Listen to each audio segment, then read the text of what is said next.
حضرت خواص علیہ رحمہ بیان کرتے ہیں کہ میں جنگل میں حضرت خضر علیہ السلام کی زیارت اور ملاقات سے مشرف ہوا تو ان سے پوچھا مجھے یہ سعادت کس عمل کی وجہ سے نصیب ہوئی، یعنی آپ نیک شخص ہیں اور آپ سے ملاقات ہماری ہو گئی تو کس وجہ سے یہ ہمیں موقع ملا؟ تو حضرت خضر علیہ السلام نے فرمایا یہ سب تمہارے والدہ ماجدہ یعنی تمہاری ماں کے ساتھ حسن سلوک کی برکت ہے، تم نے اپنی ماں کی خدمت کی جس کے وجہ سے ہم سے ملاقات ہو گئی۔ خضر علیہ السلام اللہ کے برگزیدہ بندے ہیں، ان سے جو بھی ملاقات کرے تو جو بھی چیز مانگے گا وہ اس کو ملے گا۔ اور بخاری شریف میں ہے کہ دو عورتیں اپنے اپنے بچے کو لے کر کہیں جا رہی تھی کہ بھیڑیے نے ان پر حملہ کر دیا اور ایک بچے کو اٹھا لے گیا۔ وہ ایک دوسرے کو کہنے لگی کہ تیرا بچہ لے گیا ہے، جھگڑا کرنے لگی، ہمارا بیٹا نہیں تمہارا بیٹا لے گیا ہے۔ بات بڑھی تو مقدمہ حضرت داؤد علیہ السلام اللہ کے نبی کے پاس پہنچا تو ان کی خدمت میں جب پیش ہوا مقدمہ آپ نے بڑے کے حق میں فیصلہ فرمایا، آپ نے بڑی عورت کے حق میں فیصلہ فرمایا، لیکن دوسری عورت کہہ رہی تھی نہیں یہ ہمارا بچہ ہے۔ تو سلیمان علیہ السلام نے فرمایا اچھا لاؤ، چھری لاؤ، اور اس بچے کو دو ٹکڑے کر کے دے دیتے ہیں، ایک تمہیں دیتے ہیں ایک تمہیں دے دیتے ہیں۔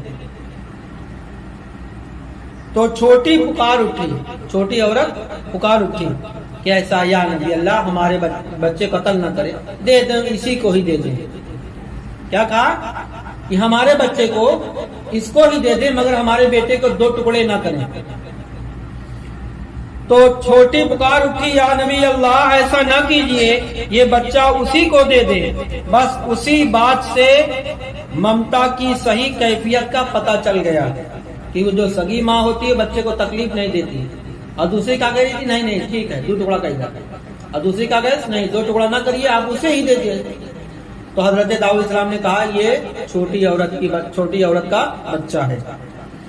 اپنے حقیقی ماں کے پاس پہنچ گیا کیونکہ بڑی پر چیرنے کی آواز کا ذرہ برابر بھی اثر نہ ہوا، بلکہ وہ چاہتی تھی کہ جیسے میرا بچہ میں اپنے بچے سے محروم ہو گئی جیسے یہ بھی اپنے بچے سے محروم ہو جائے۔ اور تفسیر قرطبی میں لکھا ہے کہ ماتحت مرکو میں کہ اللہ تعالیٰ نے فرمایا ہم نے انہیں فیصلہ سمجھا دیا تھا۔ اور ایک شخص تھا جس کے 3 بیٹے تھے، تو جب باپ بیمار ہوا تو اپنے بھائیوں سے کہنے لگا مجھے اپنے باپ کی خدمت کرنے دو، میراث میں حصے میں جو بھی زمین جائیداد آئے گی سب تم دونوں لے لینا۔ انہوں نے خدمت کا موقع فراہم کر دیا، مرتے دم تک وہ اپنے باپ کی خدمت میں مصروف کرتا رہا۔ ایک دن اس نے خواب میں دیکھا کوئی شخص کہہ رہا ہے کہ فلاں مقام پر جاؤ اور ایک اشرفی اٹھا لو۔ اس نے پوچھا اشرفی اٹھانے میں فائدہ ہوگا کہ نہیں، جس کو خواب آیا تھا؟ تو آواز آئی کہ نہیں فائدہ نہیں ہوگا۔ پھر دوسری رات خواب آیا کہ فلاں مقام پر چلے جاؤ، 10 اشرفیاں اٹھا لاؤ۔ پوچھا ان میں برکت ہوگی؟ کہا نہیں، تو کہا ہم نہیں جائیں گے۔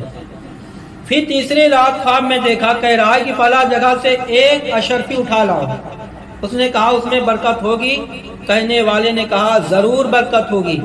چنانچہ وہ گیا، اس نے اس اشرفی کو اٹھایا اور ایک مچھلی خرید کر گھر پہنچا۔ جب مچھلی کا پیٹ چیرا گیا اس سے 2 نہایت قیمتی جواہر برآمد ہوئے، نکلا 2 موتی۔ یہ بادشاہ کی خدمت میں لے کر حاضر ہوا۔ بادشاہ نے دونوں موتی کے عوض 60,000 اشرفیوں میں خرید لیے۔ تو کوئی کہنے والا کہہ رہا تھا یہ سب باپ کی خدمت کا صلہ ہے، بدلہ ہے۔ سبحان اللہ۔